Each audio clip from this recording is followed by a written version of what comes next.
So Loki and I are going to talk about the property market and what's going to be happening over the next year, 2026. So what could happen? Could the Australian property market crash like it did globally in 2007, 2008? What do you think, Loki?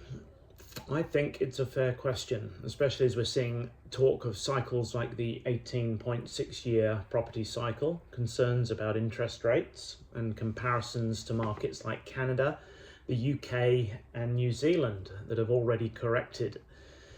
But weren't people just as confident before the GFC about a continued boom in the property market?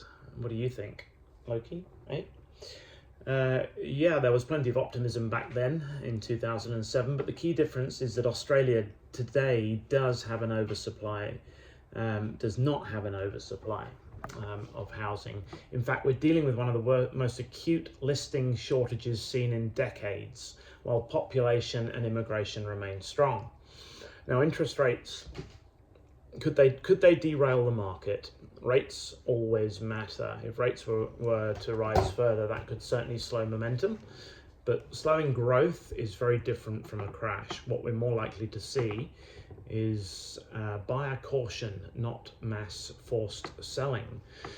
So the 18.6-year property cycle and theories that 2026 is a peak.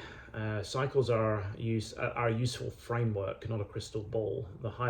They highlight periods of risk, but they don't override fundamentals like supply, demand, lending standards, and population growth. Right now, those fundamentals remain supportive. They will support the market. So what are the most realistic downside scenario? Well, the worst case scenario looks more like prices flattening. If we get lots of listings coming onto the market, we will see prices slow down, but there'll be more transactions, particularly as more supply gradually comes online, not a sudden collapse. There's not going to be a crash or a sudden collapse. A crash typically requires oversupply, forced selling, neither of which are present at scale. And the upside, if supply remains tight, which is likely, and demand continues, especially in well-located family areas on the Gold Coast, the market is going to be more likely to grind higher through 2026, albeit at a more measured pace than 2025. Okay, could prices fall? Yes, in pockets.